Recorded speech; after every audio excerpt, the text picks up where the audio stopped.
Bancada, a gente não sabe nem como começar essa live, né? Na verdade, a gente não sabia nem se ia fazer essa live aqui, porque, pô, depois de um jogo desse aí, medíocre, ridículo, né? Um placar que, pra quem não viu o jogo, pra quem não assistiu o jogo, né? Porque o jogo passou na Comebol TV aí, não passou na TV aberta, nem só nesse canal da Comebol. E para quem olhou só o placar, de repente pode entender que foi algo equilibrado de alguma forma, que foi 4-2 e que foi um jogo ao acaso, que o São Paulo vacilou em alguns lances e aí o placar foi até de certa forma apertado, né? Para quem só viu o placar, para quem não viu o jogo. Esse jogo foi no nível do jogo contra o Mirassol, para vocês terem uma ideia, né? Para quem não pôde assistir. É, Não, calma, tem galera aqui me xingando já. Não tô falando que foi equilibrado, tô falando que quem chegou e só viu o placar, imagina isso. O jogo foi tão tenebroso, o jogo do São Paulo foi tão ruim, que lembrou muito o jogo contra o Mirassol, né? Para vocês terem uma ideia de quão podre que foi esse jogo. Foi vergonhoso, vergonhoso. A vontade que dava era desligar a TV, desligar tudo aqui pra gente não assistir mais isso. A sensação é a mesma de quando você, sei lá, você vê algum amigo ou parente seu apanhando e você não poder fazer nada. Uma sensação de impotência, né? Então, assim, é criminoso ver como que o São Paulo, com toda essa história, com todo esse peso, esse respeito que ainda tem em alguns países, é, é tratado como um lixo pelo próprio clube, por próprios jogadores, pelo próprio treinador, pela própria gestão, pela administração. O São Paulo só não tomou 6 ou 7 hoje porque a LDU é um time muito meia-boca, muito fraco. É um time que falhou demais em lances de conclusão. Eles chegavam na entrada da área com 3-4, a defesa totalmente desprotegida, totalmente desorganizada. E por muito pouco, esse placar saiu muito barato. Saiu muito barato, né? De verdade, era para ter sido aí um 6-7-0, né? É, em algum momento aqui no Twitter eu até escrevi que não dava para salvar um do time do São Paulo. Realmente, assim, por respeito, por puro respeito pela história, o Hernanes. Beleza. Mas sem condição de jogar mais no São Paulo. Infelizmente não dá. Não tem como, né? O Brenner, por ser um garoto da base ali que está fazendo gols ainda de vez em quando, mostra algum potencial que se ele tiver um treinador decente, se tiver um comando bem experiente na equipe, pode ser que ele renda alguma coisa. O Trellis entrou, que não jogava desde sei lá quando, né? Entrou e fez um gol e fez mais que o Pablo. Pablo que custou tudo aquilo que o São Paulo gastou, né?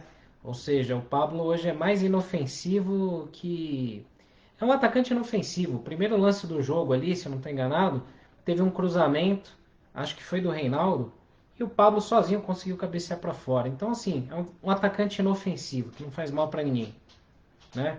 É um cara gente boa, bacana, beleza, mas não dá, não tem como, né? Não dá para comentar o jogo aqui, para vocês terem ideia de quão podre que foi isso, né? Foi muito ruim. O São Paulo terminou o jogo com 7 jogadores da base.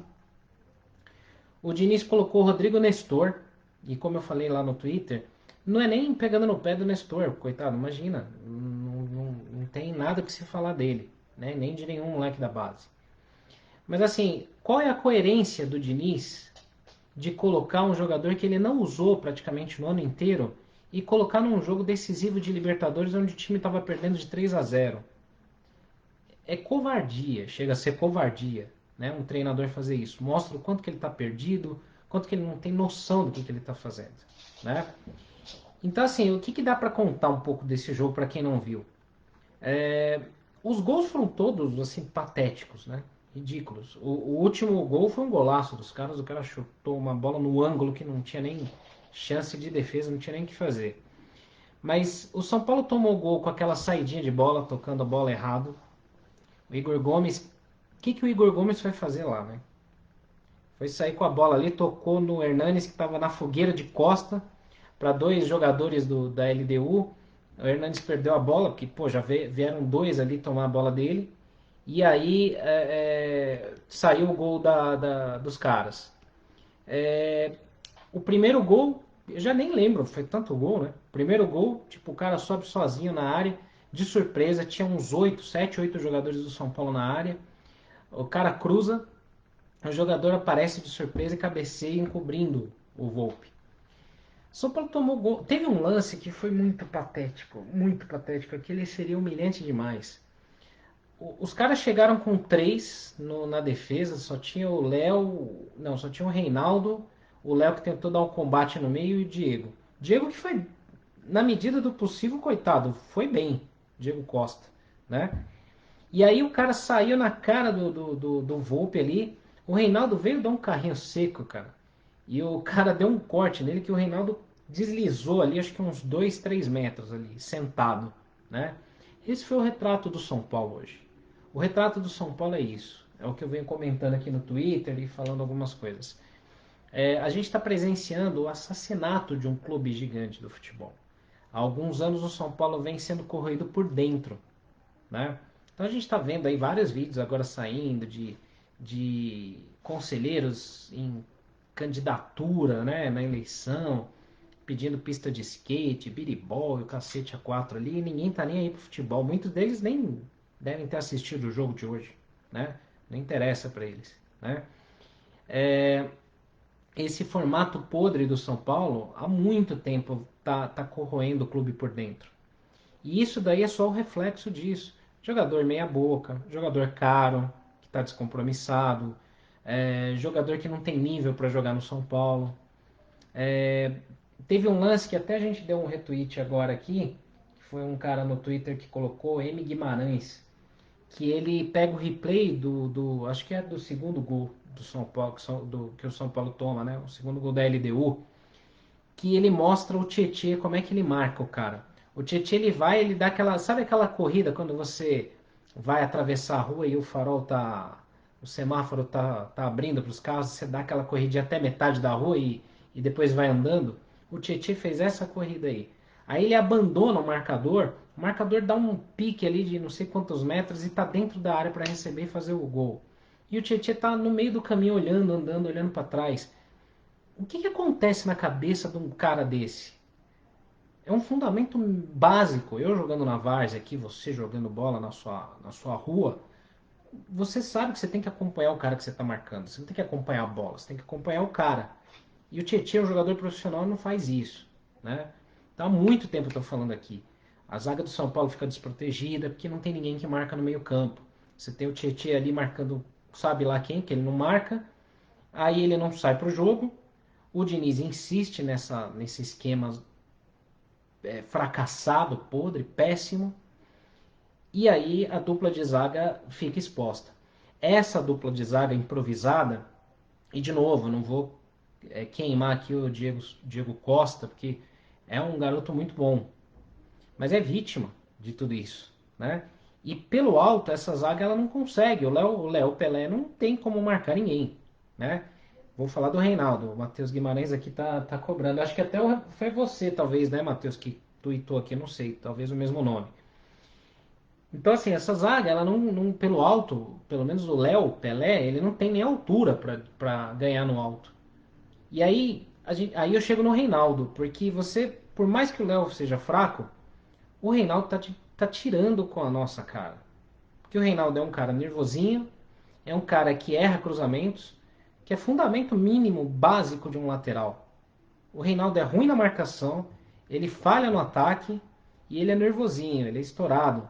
Eu não esqueço, não. É, o Reinaldo no quinto jogo, na quinta rodada do Brasileirão, ele já tinha sido suspenso por 3 amarelos. Isso aí é para tomar uma chamada, se tivesse uma diretoria decente no clube, né? O Raí, que, pô, como jogador é meu ídolo, né? Cresci vendo o Raí, me espelhava jogando nele, né? Mas como gestor, putz, cara, se mostra um. Eu não gostaria nem de ofendê-lo aqui, né? Porque não é a minha ideia fazer isso. Mas sem pulso, sem comando. Então, uma gestão dessa daqui, fraquíssima, como essa do São Paulo, tem a mínima condição de cobrar nenhum jogador. E aí eu não vou. Deixa eu só falar mais do Reinaldo aqui para depois falar de outros casos, porque é tanta coisa aqui que passa na cabeça que a gente quer falar, né? E falta até tempo, falta espaço, né? Então, assim, o Reinaldo é um jogador mediano, fraco, né? É, Igor Vinícius é outro também que não tem a mínima condição de jogar no São Paulo. A galera de repente defende ele, até xingam o Juan Fran, né? Que é outro que também já está no fim de carreira, mas o Juan Fran pelo menos tem experiência, ele não falharia como o Igor Vinícius falha. Acho que foi o segundo gol, foi o primeiro. Acho que o primeiro e o segundo. Onde é que estava o Igor Vinícius nas jogadas dos gols da LDU? No segundo, principalmente, onde é que estava o Igor Vinícius? Será que ele estava dando um rolê lá no meio de campo, olhando o ataque? Porque a galera elogia o Igor Vinícius como se ele fosse um Cafu, um novo Cicinho. Ele corre e só. Ainda corre errado, porque ele corre para o lado errado, né? Então, assim, é, eu arrisco dizer aqui, o Juan Fran não deixaria essas brechas que o Igor Vinícius deixa ali. Mas é fato que o São Paulo não pode depender de nenhum dos dois. O São Paulo tem que ter laterais decentes. Nem que seja um moleque da base para revelar, para trabalhar e trabalhar ele para o futuro. Mas não dá. O São Paulo, poxa, o São Paulo contrata mal. O São Paulo não consegue buscar jogadores. Onde é que estão os olheiros do São Paulo? E não venham falar de Milton Cruz, não, porque esse aí é outro que também errou mais do que acertou. Né? E se vangloriava por muita coisa aí que nem foi nem ele que fez. Né? Agora, assim, você pega esse time da LDU aí, você vê jogadores ali jogando com vontade e minimamente um time organizado, fraco. LDU é um time fraco, meia boca. Que senão teria feito 6 ou 7 aí no São Paulo. Mas o, o, você vê o time da LDU minimamente organizado e com jogadores que tinham alguma vontade, fome de bola, ganhando no mínimo 80% menos do que os salários milionários do time do São Paulo, né? Isso sem falar o salário mais caro que nem em campo não tava. Quebrou o braço, beleza, não vou entrar no mérito disso daí, porque teve gente que xingou a arquibancada, até falaram que era fake news, que a gente inventou um vídeo, resgatou um vídeo antigo para postar. Não vou entrar nesse mérito não, né? Só que é o seguinte, o São Paulo é tão corroído e tão podre hoje, é que nem uma empresa que você vai trabalhar e você não tem vontade de ir, porque o clima é ruim, o ambiente é pesado. Só que o problema é que assim, o ambiente do São Paulo não é ruim para o jogador. Pelo contrário, é um dos melhores empregos que existem na face da Terra. Porque o jogador que atua no São Paulo hoje, ou até funcionários, né, do São Paulo hoje, especialmente da comissão técnica ali, e alguns outros cargos, porque o São Paulo hoje é um cabidão de emprego. Hoje você tem pessoas ocupando cargos por indicação, por favores, né? Não por capacidade. Né? Como é que você explica algumas pessoas que estão ali ocupando cargos que não têm a mínima condição de estar lá? Né? Então, assim, hoje o São Paulo é um lugar excelente para se trabalhar. Você não tem cobrança, você não precisa mostrar resultado. Imagina você trabalhar num lugar onde você ganha ali um salário alto. Se você entregar resultado ou não, tanto faz. Ninguém vai te cobrar. No máximo, vão falar que vão chamar a atenção sua para não ficar chato, né? E assim, se você for trabalhar, como acontece em alguns outros cargos, você vai como voluntário. Você não precisa trabalhar o dia inteiro. Você vai algumas horas, aí você fala: "Não, mas eu estou me doando, eu estou doando meu tempo livre para o clube". São Paulo não pode ter isso. Não é um clube para ser gerido como um clube de bairro. Aliás, se você for num clube de bairro hoje, ele é muito melhor gerido do que o São Paulo. Quantos clubes de várzea aí são muito mais organizados, são muito mais sérios, né? E o São Paulo não. Então, assim, se você fizer uma lista de tudo que está errado no São Paulo, puta, é do presidente, é da comissão técnica, é o conselho deliberativo, são os conselheiros, são associados, são goleiros, laterais, zagueiros, meio-campo, atacantes, reservas. Tá tudo errado. Tá tudo errado. Do jeito que o São Paulo está hoje, se vier o Messi e se vier o Cristiano Ronaldo, eles vão fracassar. Eles vão fracassar. Não dá certo. É terreno improdutivo. Sabe aquele lugar onde você tenta plantar um alimento e não nasce nada? O São Paulo é isso. É podre, é corroído. Então, assim, tem que ser feito muito mais coisa. Tem que ser feito muito mais coisas ali para tentar salvar o São Paulo, né? E hoje a gente não tem esperança de nada. Sabe o que vai acontecer? Ó, como a nossa fase é tão cagada. O River Plate, fora de casa, tudo bem que não jogou na altitude lá que o São Paulo jogou. Ok, beleza. Mas o River Plate enfiou 6 no Binacional. Aquele time que a gente perdeu na estreia da Libertadores. Que a gente conseguiu perder. Lembra que no primeiro tempo daquele jogo o Antony perdeu 500 gols, o Pablo perdeu 500 gols, o Igor Gomes perdeu 500 gols? Pois é, aquele time lá é um dos responsáveis por fazer o São Paulo ser eliminado na primeira fase da Libertadores.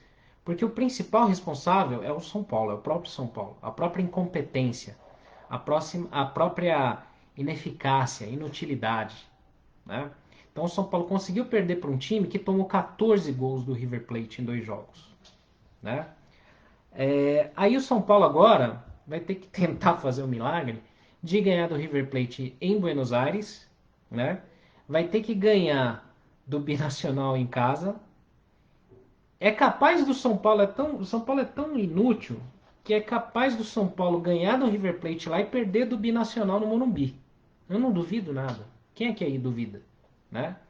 Aí nesse meio tempo, o São Paulo sábado pega o Internacional fora de casa, né?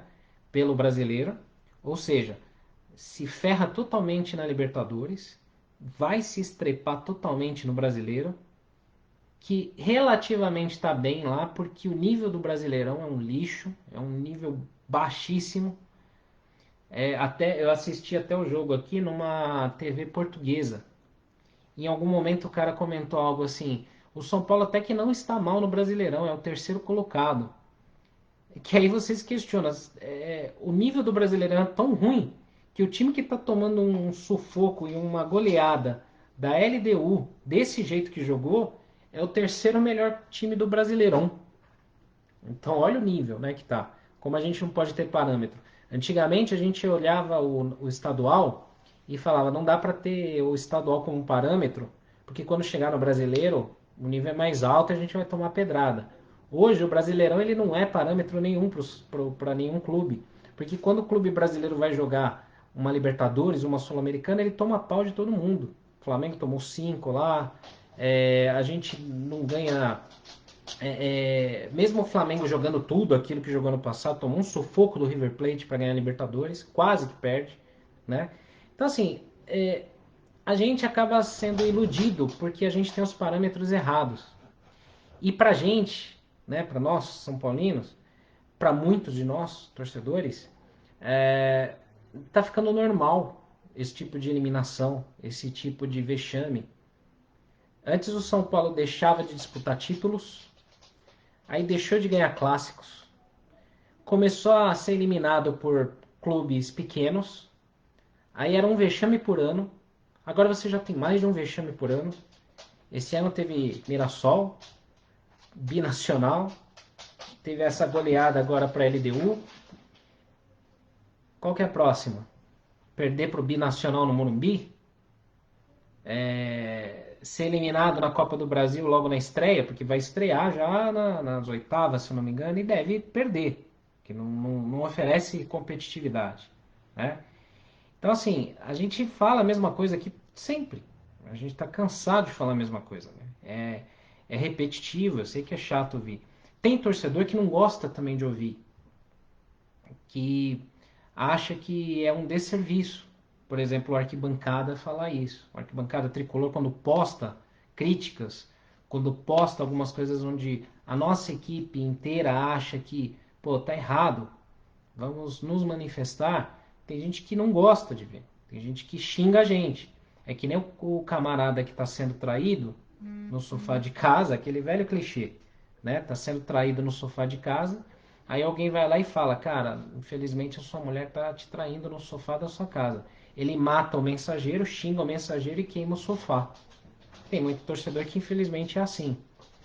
E talvez por essa comodidade, por essa passividade, é por isso que os jogadores também não se sentem cobrados, né?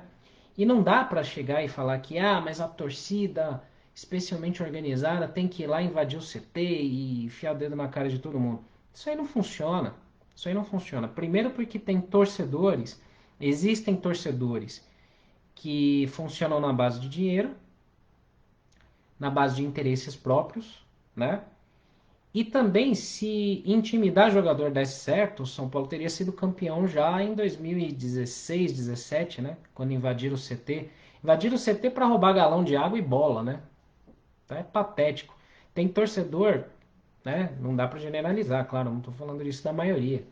Mas tem torcedor que, assim, é tão patético e merece ser tão cobrado quanto o Leco, quanto o Raí, quanto o Pássaro, quanto o Chapecó, quanto o Diniz, como Volpe, Igor Vinícius, é, o Léo, Diego Costa, embora o Diego Costa eu acho que ele tem um ótimo potencial, como o Reinaldo, como o Tietê, como Lisiero, como Hernanes, que merece todo o meu respeito, todo o respeito de todos os São Paulinos, mas não dá mais para ele jogar, infelizmente. Como o Igor Gomes, como Gabriel Sara, Pablo, né? Paulinho, enfim, todos os caras. Tem muitos ali que, assim, é o que eu falo, não dá pra crucificar, não é isso. Tem caras que funcionam no comando de outro treinador, de um outro comando, de uma outra gestão. Vão funcionar. Mas tem muita gente meia boca ali. Tem muita gente meia boca no clube, administrando o clube, ocupando cargos que não deveriam ocupar, né? Que ajudam amigos, que devem favor para esse ou para aquele que tem rabo preso. Tem muita gente meia boca na comissão técnica. O Raí é totalmente inexperiente para ser um diretor de futebol de um clube do tamanho como o São Paulo. O Raí ele deveria fazer, antes de assumir qualquer coisa, assumir um estágio lá no Botafogo de Ribeirão Preto, com todo respeito ao Botafogo, né? Mas é uma pressão diferente. O Raí deveria passar por estágios em outros lugares antes dele assumir a bronca de querer fazer a gestão do São Paulo. Assim como eu também falava do Rogério Ceni. O Rogério Ceni ele veio num momento totalmente errado para ser treinador de São Paulo, né? E eu ainda acho, particularmente, que não é o momento dele vir para o São Paulo ainda, porque ele vai acabar sendo queimado de novo. Eu não esqueço quanto o torcedor xingou o Rogério de filho daquilo, que mandava ele para aquele lugar e um monte de coisa e agora chama ele de volta. Se eu sou o Rogério Ceni, a maior roubada do mundo que ele vai fazer é essa daí. Não venha para o São Paulo agora. Você vai se queimar totalmente, né? Então, assim, o São Paulo precisa. O São Paulo não é um programa de trainee, não é um programa de estágios, não é para estagiários. O São Paulo é para gente experiente e precisa ter gestão que cobra esses profissionais, que possa cobrar devidamente esses profissionais. Você não pode ter um clube desse tamanho. Deixa eu limpar aqui que parece que tem uma galinha aqui que está causando tumulto. A gente vai já limpar aqui. Enfim, o São Paulo não é um programa para estagiários. Não dá para chegar e fazer testes. O São Paulo não é um programa de testes. Não é um clube que está no momento para fazer testes. Eu comentei isso em outros momentos, em outras lives. O Diniz, pode ser que ele tenha ideias boas, pode ser, beleza. Mas não serve para o São Paulo.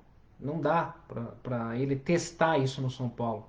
O que ele pretende fazer de mudança, beleza, eu entendo o que ele quer fazer, eu entendo que ele queira mudar conceitos e tudo mais. Bacana, cara. A gente está cansado de ver o futebol brasileiro nesse limbo e lixo que tá.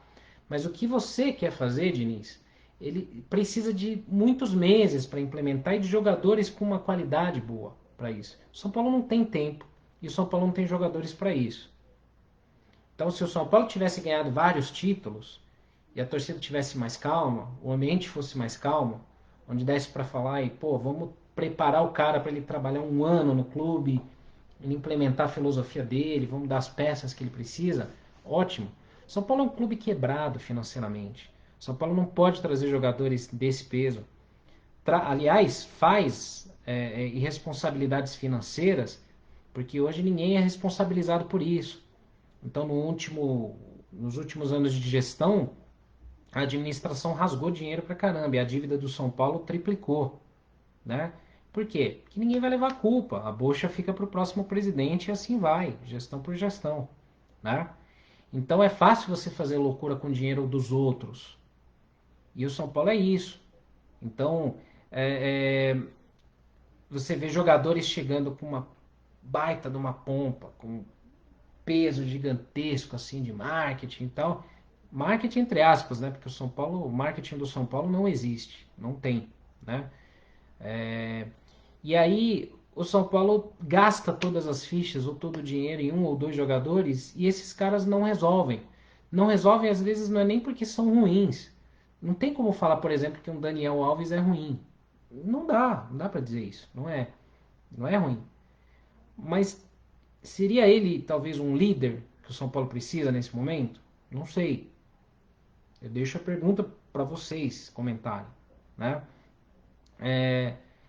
O São Paulo ele se submeteu a condições que o Daniel Alves colocou para vir para o São Paulo que talvez outros clubes não se submeteriam, né? Então, por exemplo, o São Paulo, como eu escrevi outro dia, o São Paulo contratou o melhor lateral direito do mundo, o melhor camisa 2 do mundo, mas ele tem um camisa 10 normal. Não é ruim ele com camisa 10, mas ele não é nada demais. E aí o São Paulo está pagando pelo melhor camisa 2 do mundo. E não tem ele. Você tem o Igor Vinícius jogando na lateral direita. E aí o salário astronômico que a gente gasta hoje num camisa 10 ok, normal, você poderia trazer pelo menos uns 3 ou 4 caras bons para compor o time. Eu até falei aqui, o time da LDU como exemplo. Mas imagina quanto que custa para montar um elenco como o do River Plate. Será que custa tudo isso que o São Paulo gasta? Em jogador meia boca, cabeça de bagre, Vitor Bueno da vida, o Reinaldo, Tietê, tantos outros aí que a gente não tem nem mais vontade de falar nada aqui. Então, galera, é complicado. Meia-noite, a gente aqui puto da vida, né? Pé da vida, com mais um vexame desse do São Paulo. E vamos acompanhar aí as notícias, vamos ver o que vai surgir, se vai ter demissão, se não vai ter, o que vai acontecer. Eu, sinceramente, eu acredito que não vão demitir o Diniz.